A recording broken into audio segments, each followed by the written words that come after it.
This week's episode is sponsored by Cubo Robot, who you may remember from the Web Summit episodes. Quick message from them here. Cubo Robot is the world's first puzzle-based coding robot for preschool and primary school. Support their crowdfunding campaign and save $179 with the Edtech podcast. Go to bit.ly/edtechcubo and that takes you to their Indiegogo page, which lifts off after Tuesday 17th of January this week. If you're listening in real time, 8:15 a.m. UK time, and all those links are in the show notes. Now on with the show. Hello, I'm Hannah Wilson and this is the Edtech podcast.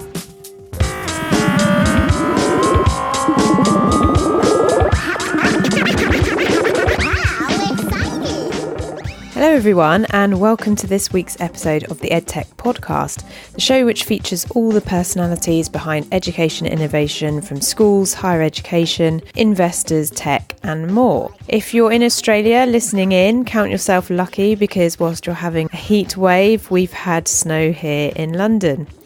This week, we've got a fascinating chat with Hannah Wilson, a powerhouse in the UK education scene.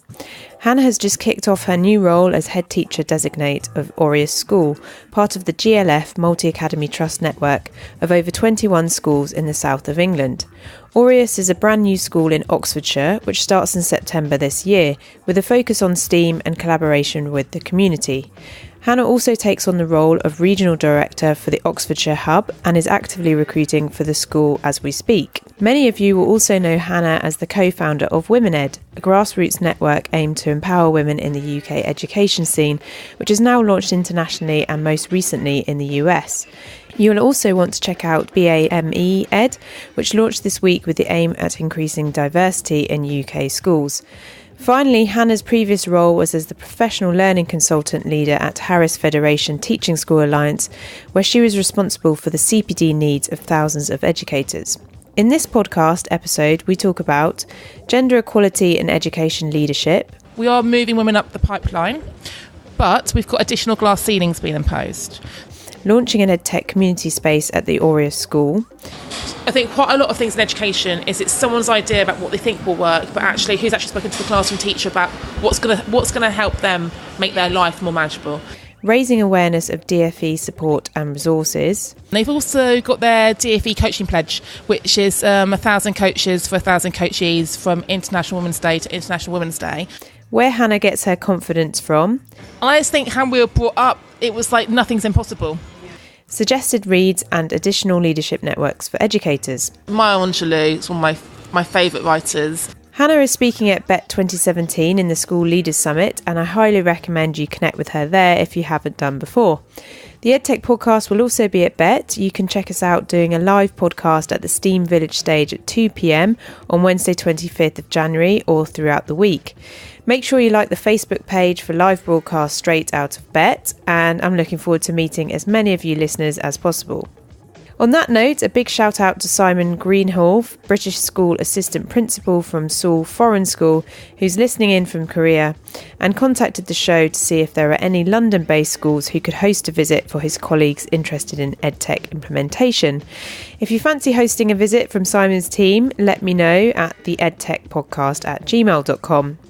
It was amazing also to receive all the positive feedback from listeners on the Dyslexia and Technology Takeover episode, like @Trams87, Maria-Lise Curran and others, including a father and son who messaged to say they listened in together and found it useful, or followed up with Microsoft and the British Dyslexia Association for more resources.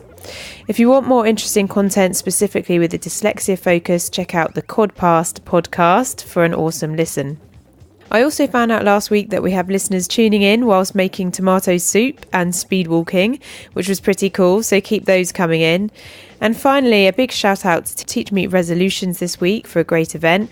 And for those in higher education listening in, if you want to attend the new event Digital Transformation, which runs in the UK in March, you can get a 10% discount via the Edtech podcast. Details are in the show notes. Right, on with the show. But before we start, a quick word from this week's sponsors, Cubetto from Primo Toys. Heading to Bett Show 2017 this year, visit us at Bett stand E48 for exciting talks, demos and workshops on computational thinking for early years education. Learning to code in early years is fundamental.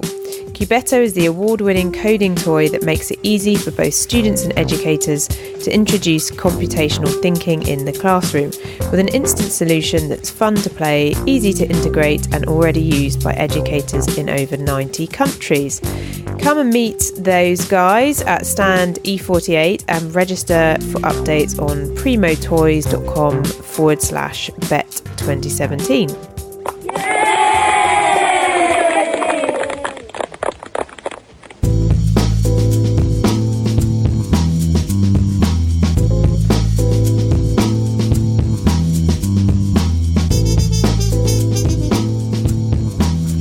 So for those who are listening, I'm sure like 99% are going to know who you are, but can you let the other 1% know who you are, what you do, very in a kind of nutshell fashion? That's flattering. I think if they're on Twitter they might know me, but that's probably about it.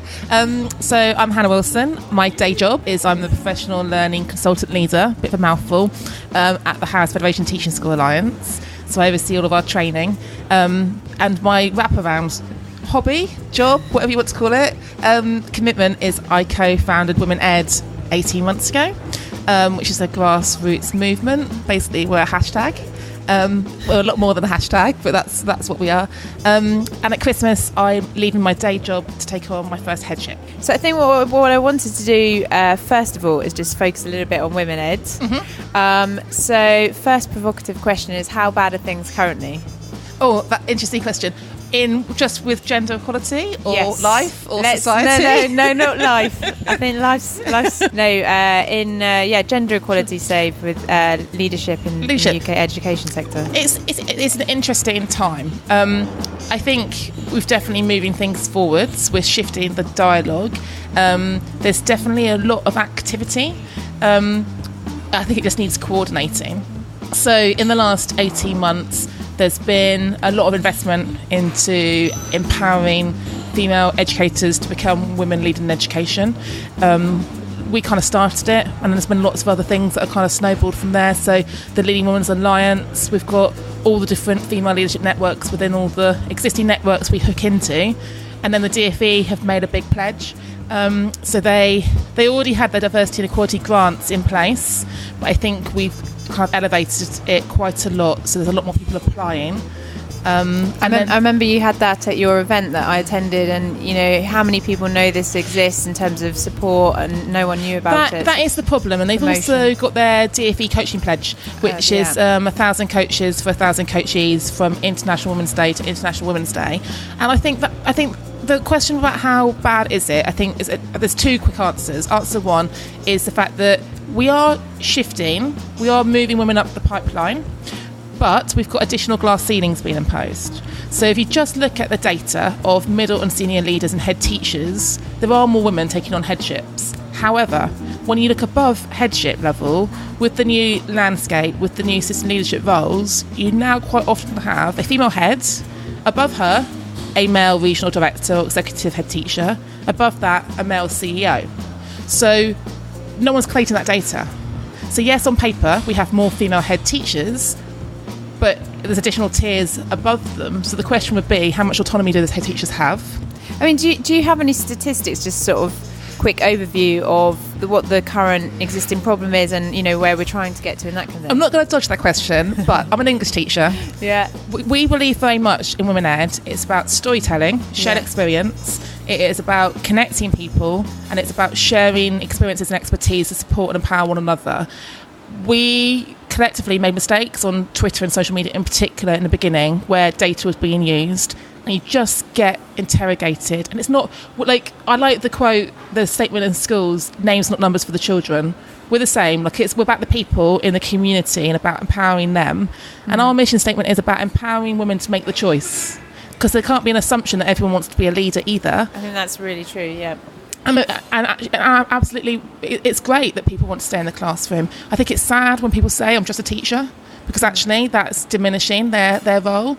Last night's SLT chat was looking at talent spotting and how to grow potential and how to support progression. And there were some lovely ideas, and I just think we need to be a bit more creative about different pathways for progression. And equally, we need to rethink what a leader is.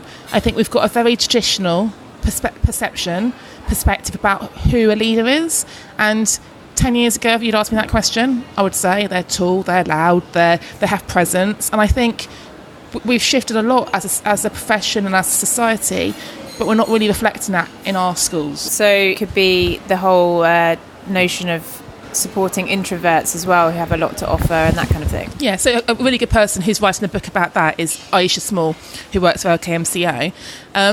And she's an amazing speaker, and she's now doing these 2 roles where she's in school and she's doing her research policy bit.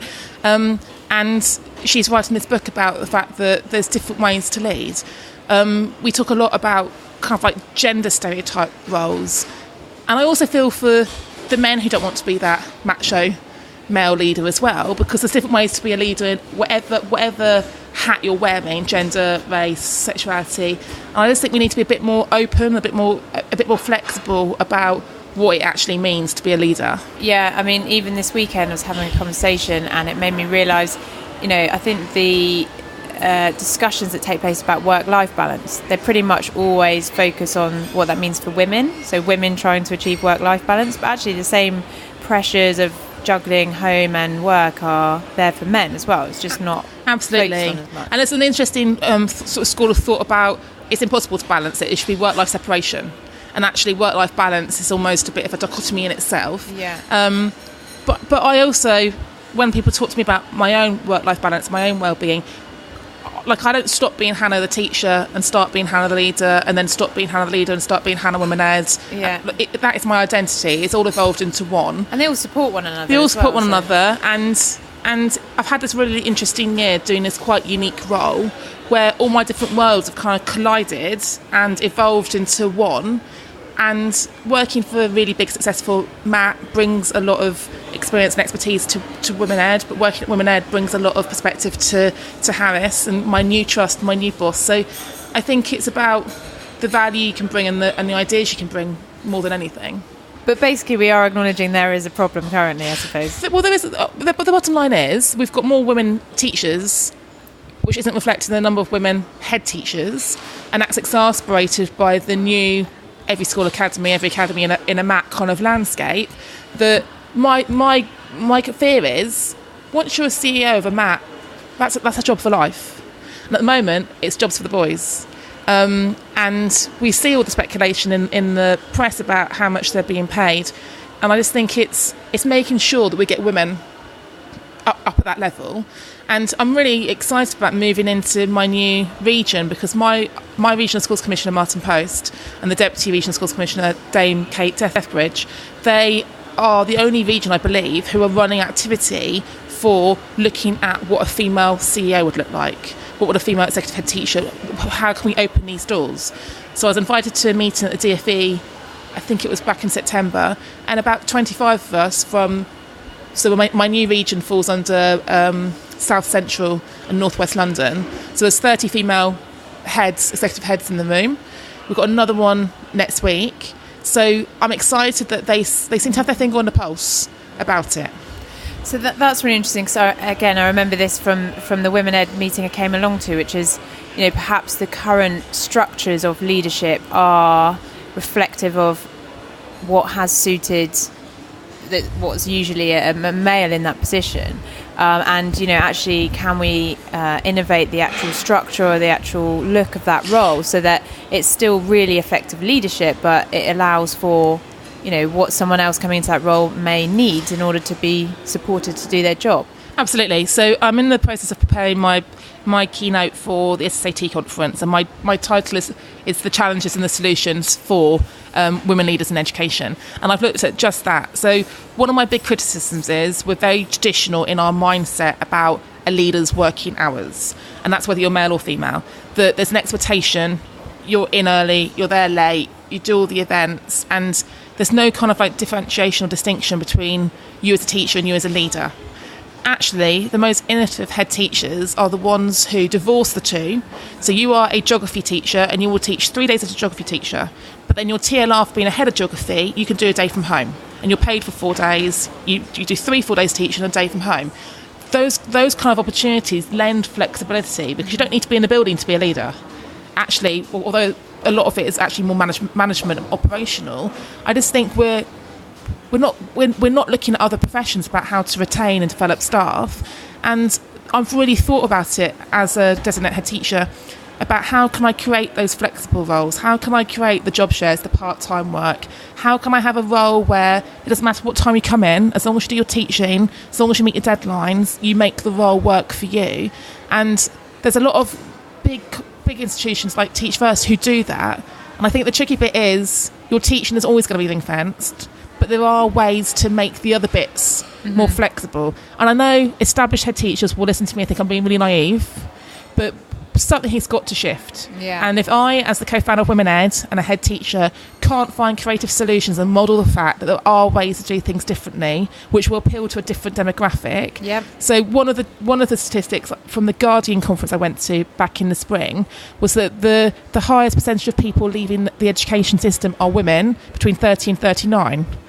Like penny drops, isn't it? It's women who either want to have children or have just had children and can't see themselves creating that role. We've got all these qualified women who are teachers who aren't in the system, who are at home or seeking other opportunities. Why can't we create those flexible roles to get them back into the profession? So when everyone keeps going about the recruitment crisis, no, it's a retention crisis. Yeah. How can we get the qualified teachers to actually stay in schools rather than becoming consultants and independents and covering their bills that way? That resonates a lot. So you mentioned your new role. I mean, well, I'd like to go right back to the beginning, and I had a quick look at, My LinkedIn sort profile. of, this is your life, your LinkedIn profile, and it's quite interesting. So you did post-colonial literature. I did a really interesting degree. Okay, I did the same degree. Did you? At UKC? No, but at Sussex University. But it was Right. basically, a lot of it covered post-colonial literature. So I wrote down some of the things we read: Cracking India, Bapsi Sidhwa, I think that is, Wide Sargasso Sea. Brilliant. So I think that's probably where a lot of these seeds got sown, with my equality hat, my diversity hat. That I always loved English. I always loved reading, but I hated Hardy, Chaucer. I didn't hate Shakespeare, but I didn't want to Have do a bit of Chaucer. Well, I didn't want to do an English degree where it was literally books by old, white, middle-aged men. Yeah, which is Because like the A-level syllabus now, right? Absolutely. Well, yeah, every syllabus these days. So I looked at degrees, and I'd actually spent 3 months volunteering in Ghana. And when I was in Ghana, I found out about this playwright called Ama Atu. And then the book I was reading when I was in Ghana, this was when I was 19, was Paradise by Abdulrazak Gurna, who's a Tanzanian writer, and he'd been nominated for the Booker Prize. And it was that combination of events with me volunteering, reading the play, reading the book, just sowed this seed. And Abdulrazak was doing whatever you call it, like a secondment at UKC in Kent. Yeah. So I'd actually applied to go to Manchester and do media studies because I thought I'd go into TV production, and I saw this course, and I basically completely changed my destiny by doing this 3-year course where I basically read feisty black feminist texts for 3 years, which completely inspired me. So I think that's probably where some of these seeds were sown. And do you think your volunteering work as well had an effect on your approach to leadership? I think I get asked these kind of questions quite a lot, like, why are you so confident? How are you like you are? And you have to imagine who made you. Where are you from, by the way? What are your Where parents are you like? from? Well, that's an interesting question. So my mum's Canadian. Well, she was born in Canada, but moved back here when she was 9-10, and I was brought up in Devon. Devon lass. Yeah, well, a Devon lass, but I haven't got the accent. And my parents brought me up very open-minded, lots of travelling. But my parents are both self-employed. They're both real grafters. Yes. So quite entrepreneurial in the family. There was a work ethic there. I had a Saturday job from the age of 11 through to 21, which paid my way, bought my own first car, paid for myself to go to uni. So it was very much, nothing's going to be given to you. You need to work really hard for it. And were they Thatcherites or? Don't get me going on my dad's politics. Yes, we don't see eye to eye when it comes to politics. But I think in terms of that self-starting ideology. I Absolutely. can see that perhaps age. Yeah, definitely. And all my family are self-employed self-starters. I'm the only one with a degree and a career, like maybe the one who plays it safe a little bit. So we did a lot of travelling, and literally from the age of 18, I don't like thinking back now. I didn't really think of it as being adventurous or risk taking. And my dad tells me stories where I went to America to do Camp America for 12 weeks when I was 18, and no one picked me up from the airport, and I rang home like no one's here, and my dad was like ringing people at midnight having a go, and I can't remember any of this. I was just in Florida having a great summer. My dad once got so freaked out that I met some people on a bus, and I went on a hike with them in northern Peru. I apparently I said to them, I'll give you a call in a minute, and I never did, and it was 5 days later. Meanwhile, he's like ringing the British embassy and all sorts of ridiculous. So yeah, we've definitely got a similar personality background there. And I just think, I think the volunteering, yes, but I did things like Duke of Edinburgh. I did a ski season. What else did I do? All the different jobs and volunteering. And I just think how we were brought up, it was like nothing's impossible. Yeah. It was just no argument. Whatever you put your mind to do, you can do. And that's just that's the philosophy by which I live my life. So I don't suffer from the imposter syndrome. I don't ever question that I can't do anything. I'll work out how to do it. Yeah. I hope that doesn't make me sound arrogant. But have you ever had your confidence knocked where you think, well, actually, I thought I could do everything, but that person's made me question myself, and that kind of, and having to get back to your full confidence afterwards? That's an interesting question, yes. And quite recently so. That I've never had to not bounce back, it's wrong. I'm really resilient, but I had a big knock to my confidence when I was looking to leave London. I was looking for jobs, and I didn't really appreciate the fact that by changing area, all that is known about you isn't known. And I was trying to move back to the West Country, and I was looking for jobs in Bristol, and I kept being shortlisted, and I kept, before you want to interview, but kept coming second, and it kept going to the internal candidate, and I just found it really frustrating, because when you're applying for jobs at that kind of level, it's a weekend application, a weekend preparing for interview, 2 days out. By this point, I wasn't being paid for going to interview because I'd had my 3 paid days, and it was just really emotionally draining. And it didn't stop me, but I did pause.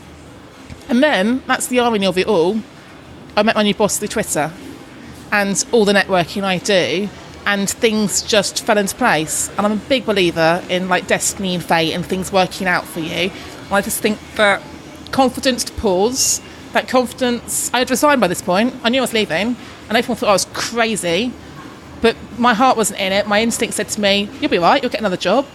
And I was confident enough to know that something would come up, and then something like the perfect job for me came up. Yeah. So I always think these kind of things happen once you've got to that point where you're feeling really tested and you're feeling a bit tired, and then it's like the next thing when something's happened again, off you go again. Absolutely. And I think just the authenticity of the Women Ed movement and the community, we talk about warts and all. Like at every event there's someone crying, not because we've made them cry, because they're sharing deep personal stuff.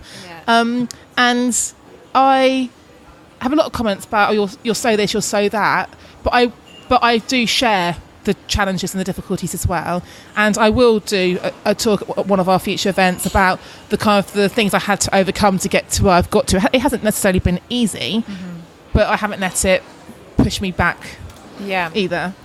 So we did the post-colonial literature, and then having a look at your other hats, it always seems like leadership's in there. So something you're passionate about is bringing the best out in people. Yes, yeah, definitely. So what are you thinking about in particular, or just going back through all of your training and your roles, and then one thing that really interested me, mobilising a choir of 250 students from year 2 to year 13. Right, that sounds tricky. So I think I've definitely got a natural leadership streak, but I have had to refine it over the years. And I see all these opportunities for emerging leaders I didn't have when I was that leader. That I was in the first cohort of MPQSL, I was the guinea pig and it wasn't run very well, and things like that. So I'm the kind of person, when something's not working, I want to get involved to make it work. So I was volunteered very early on to deliver some of the Teaching School activity for the National College. So I've been facilitating the national, professional, middle and senior leaderships now for 2 or 3 years. I became an SLE, a Specialist Leader of Education, for my networking leadership across the trust. So that all kind of fell into place. So I do a lot of the teaching school stuff, which again crosses over very nicely with the women ed stuff. Then when I got moved into this current role at head office, we have this big conference every October for all of our staff at Aureus, and historically it's been split 3 ways for support staff, SEND staff and teaching staff, and they wanted this year for us to be all under one roof. So Jay's our full-time event organiser, and Jackie, the principal of School Improvement, and I basically created an event for 2,800, I think it was in the end, people. So it was the week after the Women Ed conference, and everyone's saying, "Oh, Women Ed's so smooth this year. Like, you've got 250 people here. Well done." And I was like, "I've got 10 times this next weekend. Like, this doesn't even faze me this year." Whereas the year before, we'd all been thinking it was quite a big event. But I also am a big believer in an event for 50 is the same as an event for 500, because once you've got your structure there, it's just about scaling it up or scaling it down. But the choir was honestly one of the hardest things I've ever done, which it shouldn't, like, it doesn't look it on paper, but trying to mobilise all these children with all these teachers from all over London and get their parents on side and get them all to rehearsals and work with an external choir lead and sort out the technical stuff in the theatre, and then on the day get them all there, and we had an issue with breakfast and transportation, and it was all worth it because, I'm not sure if you've seen the video, their 4 songs were just beautiful, and to see these 5-year-olds to 18-year-olds and staff all performing to this massive auditorium, unprompted, all the lights were down, the staff got their mobile phones out, and everyone's doing their take that moment with their torches. There were a lot of wet eyes in the room, and the kids were proud. Behind the scenes, we were swans, and we were kind of like frantically keeping everything together. But so what songs did they do? Okay, so we were working with Sue Bishop I've known for years. She works at the Music Merton Foundation, and they mobilise all the primary schools in Merton each year to go to the Royal Albert Hall, and they commission and write their own pieces. So because of all the copyright issues, they did 2 songs that they'd written, and then we wanted some of the popular songs that the staff would know as well. So my favourite, Lean On Me, was just lovely. But we basically looked at songs where the themes or the language resonated with the vision of the event, and it was all about every child, every day, everywhere, and about the kind of the resilience and the resilience needed in order to flourish. So there was lots really of nice. Yeah, it was lovely. So getting the kids to remind you why you're doing it. And, Absolutely. Okay, and then so back into your career, so 6 months as an event organiser. Yes. Yay, event organisers. Yeah, it was. I'm good at organising events, but corporate events didn't really do it for me. Yeah. So at that point, I was fighting the urge to become a teacher. Everyone had always said to me, "You'll be a teacher, you'll be a teacher." My gran was a teacher, my mum was a nursery nurse. And I was like, "No, I don't think I will be. I want to go into journalism. I want to go and work in like media production." And saw this events job.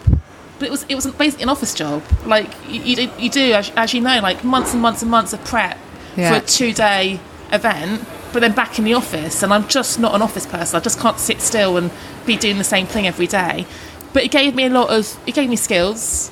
I think a lot of my skill set actually comes from working in hospitality.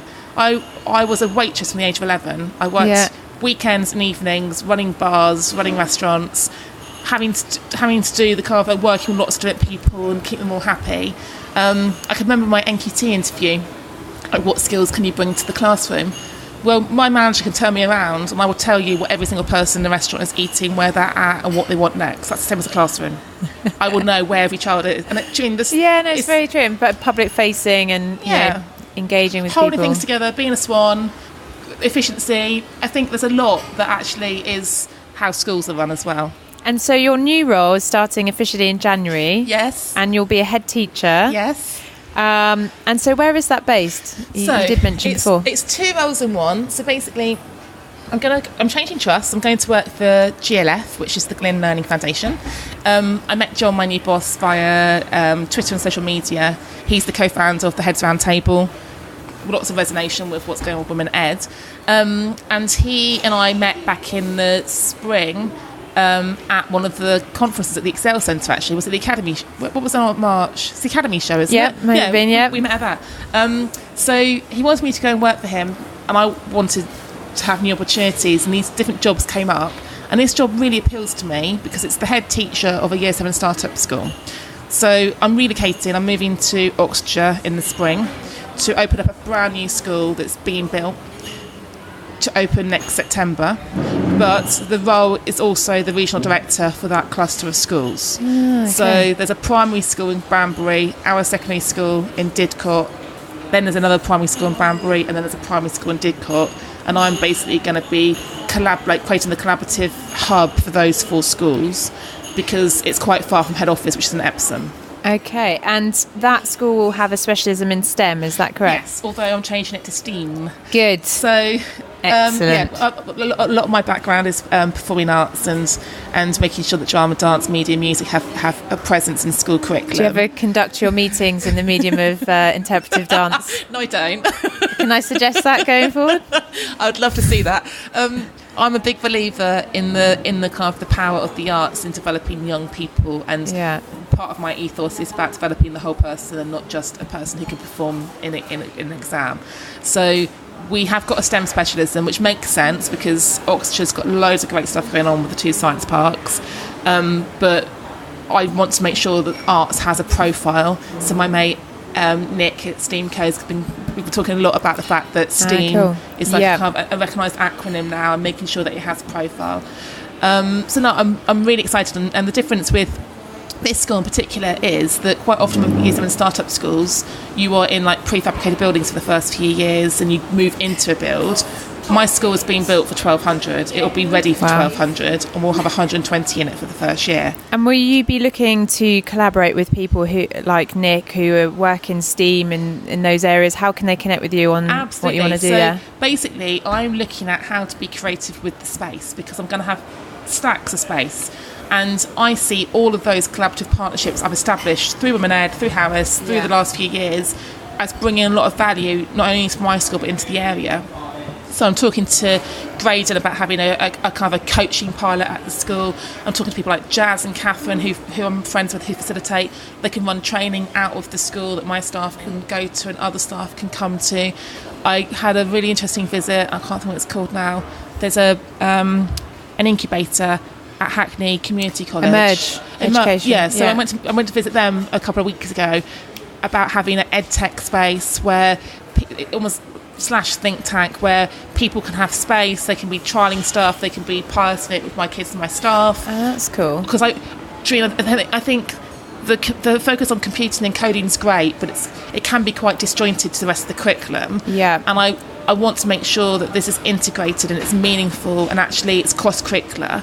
So by having live briefs with industry, I think it's really, at the point before it goes too far and then they're trying to sort of backsell it. Absolutely. And we had a really good initiative at my last school where we had artists in residence based in the school, so postgrad students who need art space can come and run workshops. So I'm trying to be quite creative about how we can bring people into that space to create a community and to create a bit of a buzz and bring value to the children in that space. So it's really interesting. So I have a friend that's just returned from, she's done a couple of years now over the summer working with things like the Tinkering School, and there's a new one called Project Ember.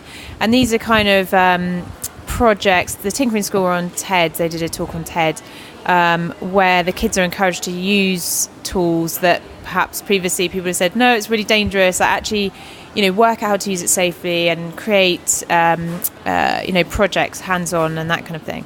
And I suppose this ties into the whole sort of makerspace thing. And now she's come back and she's trying to find work in this space. But I was just trying to get a sense and how we relate to the States, for example, in that area. Do you think it's slower or is it just different or... I don't know. I think there's schools doing things differently over here. I think we're quite traditional. And when you see what's happening in Finland, there was that really interesting article about that school in Germany with no curriculum, where the children are going to budget and it's like self-learning, and part of it is they have to go and plan a trip. And then we've got School 21 that I'm going to visit tomorrow. Like there's interesting things going on. That teaching leaders, future leaders are rebranding and relaunching tomorrow at School 21. So I'm going for a tour in the morning.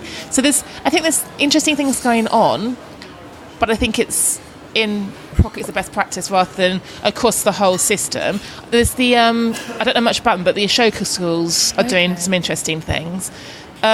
So I'm really excited about having this 2-term lead-in where I can go and visit schools and do my research and really like find out what's working, what's not working, where the gaps are, and have time to like properly think. And because it's exciting to have a blank bit of paper and it's liberating, but it's also like, where do you draw the parameters in at the same time? And I'm also really mindful of the fact that I know what's working in London, in a city, urban, socio-economically deprived area. Where I'm moving to is quite a different space. The parents are very different. I don't even know what the pen portrait of the kids I'm going to be working with is, because I've got my numbers, but I don't know what that translates into. So it's also, I'm very mindful about not going in with a fixed mindset about what I want to do. I've got 3 curriculums in my head and 3 staffing models in my head, and I want to make sure I get the right people in the building and that we evolve with the community. And you're looking to recruit that team now, is that right? From January. Okay. Yes, I've got, basically from January we're going to be doing recruitment, and I'm again thinking about how to do recruitment a little bit differently and almost do a bit of an open recruitment window for who would be interested in coming on that journey with us and what they think they could bring to the table. Yeah. I think we shut doors when we advertised for a point 4 geography role. teacher. Yeah, I completely agree with that. Yeah, and like things, for example, that it's going to be a small school, we're going to have budget constraints, and we're not going to have a full staffing structure for the first few years. So plan A would be, I would have like part-time foundation subjects, but plan B would be, I'd have a primary school specialist who could teach cross subjects. And I don't mind which plan I go with initially, I want the right person. Yeah. I said the same to the parents about languages. I did French and German at school because that was the option. I would like to have done Spanish. But we tried to recruit Spanish for 3 years at my last school and we couldn't find the right person. So why are we still trying to do Spanish? I'd rather have an amazing French teacher to inspire the children to learn French. So I think it's about working out what your non-negotiables are, but also having a little bit of flexibility about how you meet your visions and your goals. The people with the skills and with the enthusiasm. Yeah, I think it's more important about the person you put in front of the children, and are they going to like be really passionate educators, and they all need to learn a language, but whether that's German, French or Italian or Spanish, really it's about the learning of the language, because once you become a linguist you love languages, you learn other languages. Okay. That's how I kind of see it. So going back to the false dichotomy of work-life balance, yes. How are you going to combine the new role with BAMEEd? I've been asked that a lot. I don't see it as being an issue because I've got a full-on job now. Okay. I don't see them as being separate beings. I'm already planning an event in July for BAMEEd. It was really interesting going to an event a few weeks ago with the heads from the local area.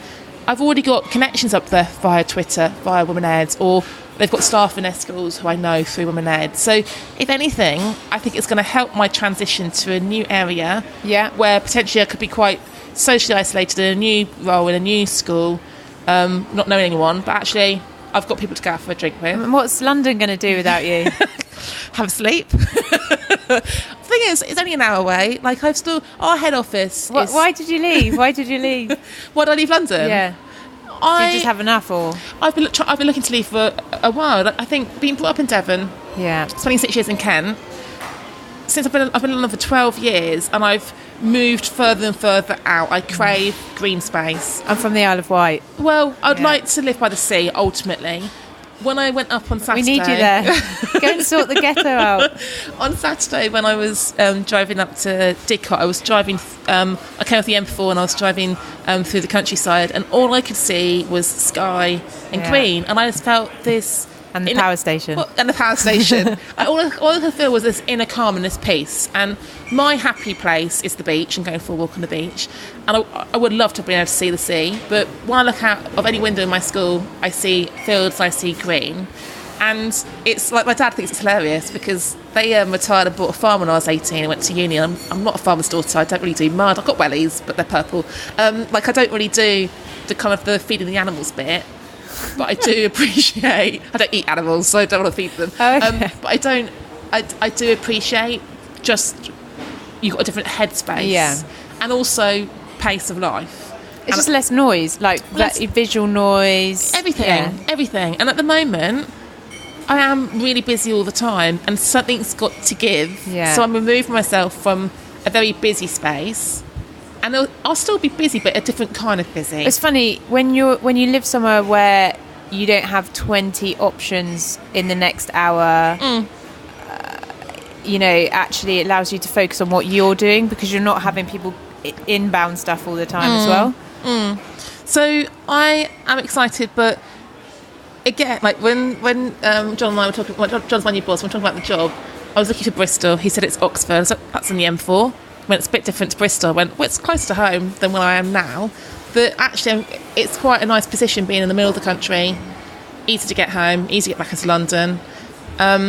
So I'm seeing a bit of a women-led hub kind of like being creative, where people can come to events. So that's interesting. So I've just taken over. There was a meetup group of 800 UK Edtech startups, and they needed someone to take it over because it was going to disband. No, right. So I helped take it over, in terms of keeping it together. But the point there is that that's very London-centric at the moment. So I suggested, let's have regional hubs. So mix them up. Because I think there's someone based in Oxford at the moment. So doing well, maybe one in Liverpool.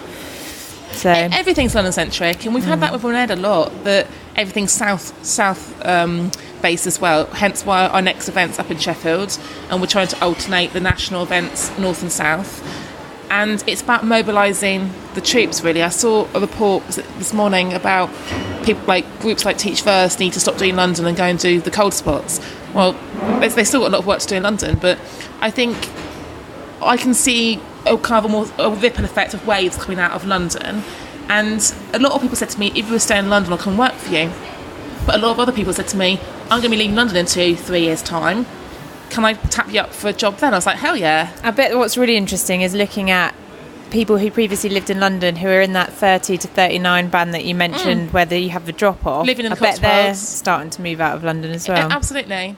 So does BAMEEd collaborate with any initiatives worldwide? So we've talked about north-south. What about internationally? Are there any other things that people should know about in this area? That's a really good question. So we do the national one first of all, that we've got a lot going on in the UK, and we've got really good relationships with Teach First, Teaching Leaders, Future Leaders, the DfE, and other kind of like national reach.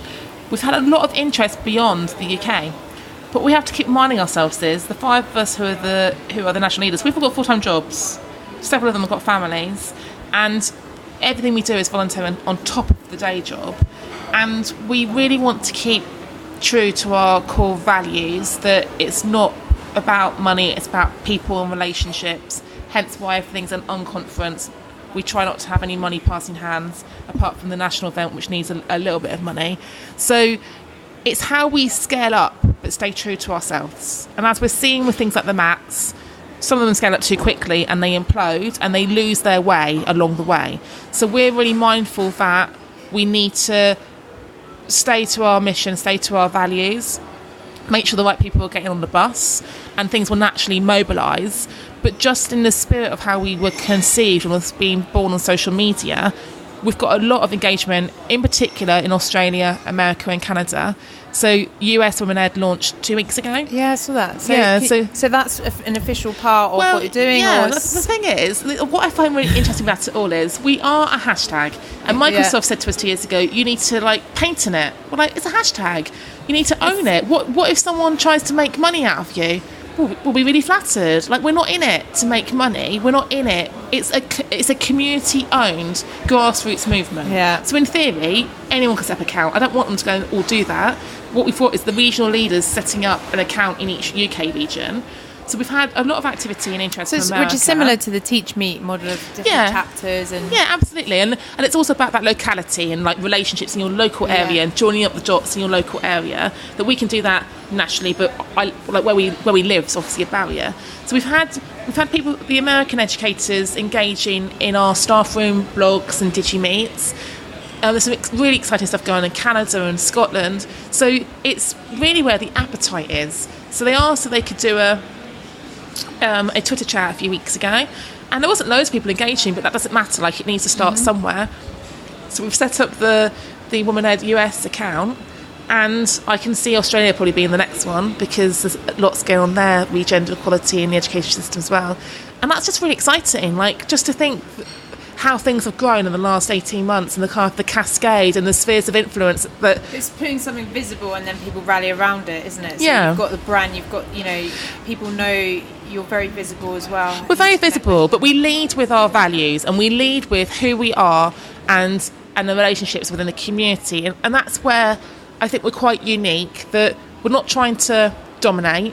We're trying to join up the dots. Yeah. We're working with all the other partners in collaboration, that we're just trying to make sure that information gets out to people, because lots of things are poorly communicated. So we see it, and that's why our logo is an amplifier. Yeah. It's about us amplifying voices, amplifying messages, making sure that people find out, because if you're not on Twitter, you don't know half the time. That's very true. I mean, that is a really interesting one, and I've pondered about whether I could do some kind of event where you get what might be called connected and unconnected educators in a room together to discuss, their various viewpoints, or because I think a lot of the discussion is you have connected educators or progressives or whatever, and then how do you get the others on board to that? And I don't know if you have a viewpoint on that, and whether there's a right or wrong way. Or absolutely, I'd love to work with you like that, because I think networking, to me, there's so much power in networking. And I met with Bett at Leadership Matters last week. He told me about this book about connecting. What is it called? Is it Data Pink? The Connect. So there's this book. I'll have to find it for you. And he was saying you're just really good at doing the dots. You're a Malcolm Gladwell. I think that is it called. It is Gladwell. It's Gladwell. Yeah. I always think about that moment in Bridget Jones where she does the awkward introductions. Okay. But I'm quite good at sort of seeing two people who I know and introducing them via email or DM, because I can see where things will resonate. Yeah. And I think that takes me 2 seconds, but they'll both really appreciate the introduction. So I do. That's what I would have liked when I was emerging. Going back to the original question, that would be really interesting. I think one of the biggest barriers of social media is the fact that people just see it as time consuming. Yeah. And it is time consuming. I joined Twitter about 4 years ago, and I just didn't get it initially. I didn't see the value of it. I just saw it. Joining Facebook was easier, and then I revisited it. Must have been 3 Januaries ago, where I saw something. I think it was a blog by Jill Berry. Stephen Lockyer had shared it, and it took me to Staff Room, and I found Staff Room. And I think Staff Room's a really nice introductory space to Twitter, because it's safer, it's slower, you can dip in and out of it, and you're in control of what you consume. Twitter can be quite overwhelming. Yeah. And I spent half term in Canada with my best mate from school, and she went, your phone is just like, there's just notifications all the time, it stresses me out.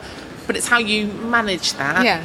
And you learn how to communicate in a kind of different way. But it's just funny when I've got to the point now where a lot of my on-screen connections have actually become off-screen friendships. Yeah, and that's the important thing, isn't it? I think it's about the relationships. Yeah. And I spoke to 2 people on the phone yesterday who I know through Twitter. Last weekend I spent the weekend with Jazz, and it's actually really meaningful relationships where I wouldn't have met them had it not have been for Twitter or BAMEEd. And they are really shaping who I am as an educator, actually. Yeah. Interesting. Well, on that one, so you mentioned, so you're not going to worry about getting a patent, which is, people know who we are. People know who you are. You're not Samsung or Apple. No, we're not trying to make money and stop teaching and set up a company. That's not who we are. But if there are, because there are many, if there are, whether it's Edtech companies or people listening who want to support BAMEEd's mission in some way, is there anything that you need, or whether it's sort of partnership funds or supporting events, or is it actually are you happy with how it is? And see, that's a really interesting question, and I think the steering group, the 5 of us, had a meeting last Sunday, and we're talking through our targets for the next year, where we see ourselves going. And I think as soon as money passes hands, there is an understanding, or there's kind of an expectation of things. And at the moment, the beauty of who we are and what we do and why we do it is that it's about relationships, and no one owns any of our views. And you give what you want to give. There's no judgment if you don't go to an event. Some people come to all the events because they can, others dip in and out of Twitter, and it's on your terms. We've had a lot of offers. We took the Microsoft off of the first event simply to mobilise and get our first event going. We're kind of at the point where we don't really need them, but it's still lovely working with them. So also, like, we haven't got anyone doing our finances, we haven't got a bank account. As soon as you start going, that's like the next level, and we're not quite ready for it yet. We want to really make sure that what we are doing is it's being amplified, it's being cascaded. We've got people joining with the community, people know who we are, what we're doing, why we're doing it. We want to collate the testimonials of the impact. We've got a lot of people messaging us to say, I've got a promotion, I've got a pay rise. That's amazing. Yeah, so citing. Documenting all the case Yeah, studies, absolutely. But that's time consuming in itself, which is why we've got the regional leaders, but we need them to have opportunities to really grow in that role as well. So at the moment, I think we're just quite happy with where we're at and the value we bring, and you either choose to connect or you don't. And there's no kind of obligation. Like, people talk to us about having membership fees and you getting goodie bags and stuff like that. Like, that's not who we are. Yeah. It's not who we are. We just go for the very simple face value. What you see is what you get. Good answer. Okay, so the Edtech podcast. So we've been talking about women ed and all of this, and obviously the value of tech I can see already in Twitter, and actually establishing some of those relationships and communicating and amplifying your goals with women ed. But are there any other ways that tech has a role to play in gender equality in education? If so, what is it? That's a really good question. So for me, there's a couple of things going on either at school or out of school. So one of the big things that Microsoft had talked to us about a lot was how traditional the profession is, meetings, for example, or information sharing, that you all need to be in the room at the same time together. And Harris, for example, we've got the 42 academies across London. I will drive an hour and a half for a meeting for an hour with 30 people who've also all driven the same amount of time, and drive home again. And yes, it's a productive meeting, but is that the best use of my time and energy when actually it's a 4-hour window for a 1-hour meeting? And Microsoft just can't believe that we don't use video conferencing. I went to the new Teach First, very snazzy offices in Greenwich for a meeting a few weeks ago, and there was 2 of us in the room, and we had this amazing technology system where people were being zoomed in and we were all chatting. I didn't really feel like they weren't with us, but all that is investments, and a lot of schools are quite traditional spaces, technology-wise, haven't got the budgets to do it. So I think going back to that innovation, creativity, flexibility of working patterns, why can't that part-time mother, middle leader be at home with the kids in bed and accessing an SLT meeting? But for me, it would remove some of the barriers for leadership in particular. With my professional learning hat on, I think there's, again, like courses, like people have to go to a hotel room for a whole day and pay a few £100s. There's different ways of learning. I signed up for but didn't actually complete a future learning course recently, where there's lots of like online training opportunities now. Yeah. There's an apps market, an emerging apps market, quite a competitive apps market really. It's a bit wood for the trees, I think, with quite a lot of the apps that are happening. Yeah, I read there's like 350,000 educational apps. Yeah, it's tricky. And when I went to see that, what they called Emerge Education, my question is always like, how much contact do you actually have with the schools about what the schools need? That actually, I think quite a lot of things in education is it's someone's idea about what they think will work, but actually who's actually spoken to the classroom teacher about what's gonna help them make their life more manageable. So having something like your Edtech hub at the school, I hope will really help. Yeah, bring it closer. Anyway. I went to the mental health teach meet at Michael Carter School back in May, and their kids have designed and built an app for mental health. So it's a peer-to-peer app. That's just amazing. So for me, that's them learning Edtech skills, learning leadership, but also supporting one another's well-being. So that's a kind of a triangulated win-win, really. Yeah. So I think it's about, I'm a massive advocate of technology, but the flip of it is, I spoke to someone in Tanzania teaching and supporting teachers who didn't even have pencils and paper, and watching A-level physics and chemistry lessons with 60 kids in the room where they had to know their stuff. They had to write out all the diagrams and chalk on the board, and they had to then wipe it out and do it again for the next lesson. You can't. It really was a kind of an epiphany for me about how reliant we are on technology. Yeah. And I came back, and when you just kind of get that resonance. I came back and Krista and Lisa were going off to Ghana with independent thinking at half term, and Nina Jackson started the Naked Teaching hashtag, which is always tongue-in-cheek. I love Nina. And it got to the TES, and there was this big hard Twitter thing about having a Naked Teaching day where you downed tools. I saw that, and just go back to your craft. And that just really resonated with me, that even with training, we ran 5 conference days in Tanzania for these 150 teachers, and you were allowed 3 bits of flip chart paper for each of those events, and some blue tack and a couple of ball pens. I would normally spend hours, and I'm quite strict about PowerPoints, transitions and all the fuzz, like all the kind of the finicky bits. But even still, I spent hours planning my content. I know my stuff. Yeah, I could plan out a bit of paper in an hour. I think there's a Steve Jobs quote, something like, if you really know your stuff, you don't need a PowerPoint anyway. Obviously, he had. We hide behind our PowerPoints. We hide behind it. And actually, how many people would feel really nauseous now if you said, okay, you have to go and do your day job today without any technology? So I guess it's using it to promote your ideas or your knowledge, but not becoming reliant on it. Absolutely, yeah. And like all the teaching meetings I go to and I organise, it's a bit PowerPoint or now Prezi heavy, and actually the most powerful ones, the most memorable ones, are the ones where they stand there and they talk from the heart and they share. And I organised some public speaking training for some of our central team, and we had to all do these 4 or 5 minute speeches to each other, and it really was like being naked. It was so exposing, because if you think about our assemblies, our training, our briefings, everything is so technology driven. Kids and staff are just bombarded with imagery and messaging and audiovisual. Actually, the beauty and the power of those like really quiet moments have more impact these days because they're so few and far between. Yeah, I agree.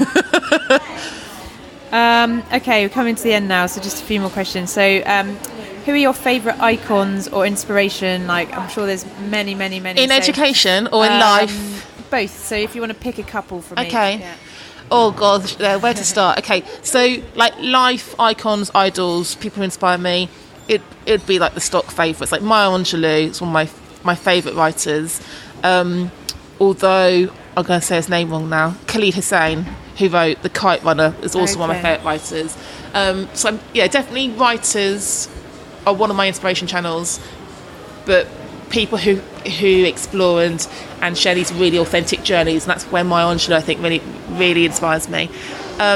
You've also got people like just Nelson Mandela, like these leaders who just break through barriers and stay humble and stay loving throughout it all. So there'd be some that kind of question: who would you invite to a dinner party, dead and alive? People who inspire me in the kind of the day job. There's some really interesting head teachers who I follow on Twitter who are like breaking boundaries and who stay really true to themselves.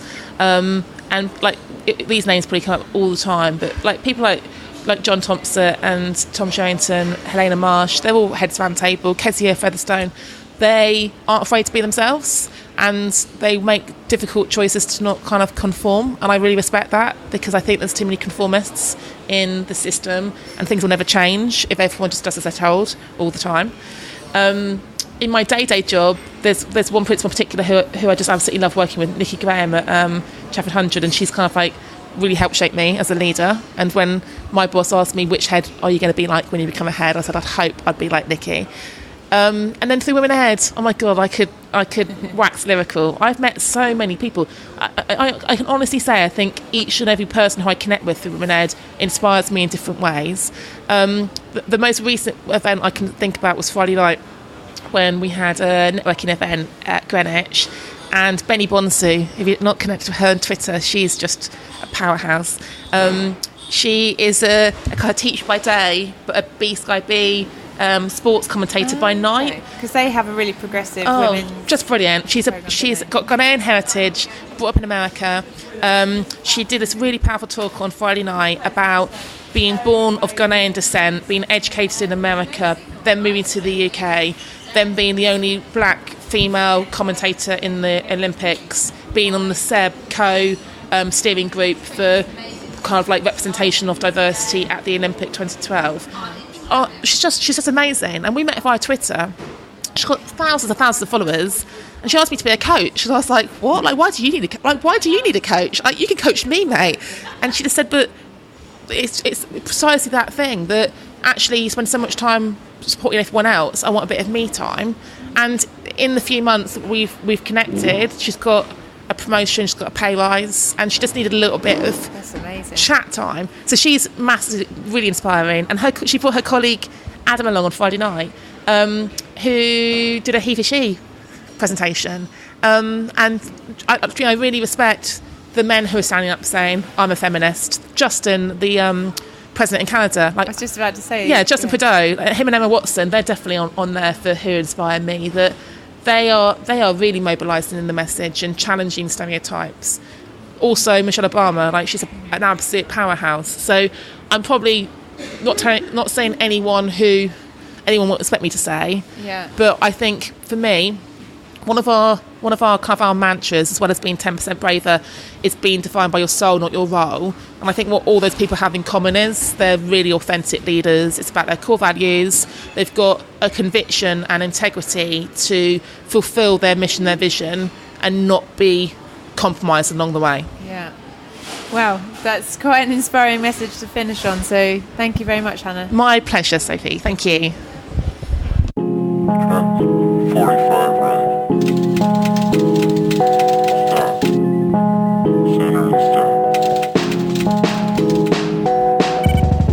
Thanks for listening, everyone. Don't forget, if you're not already, you can subscribe via iTunes or Stitcher or Pocket Cast, and you can follow on Facebook or Twitter and Instagram.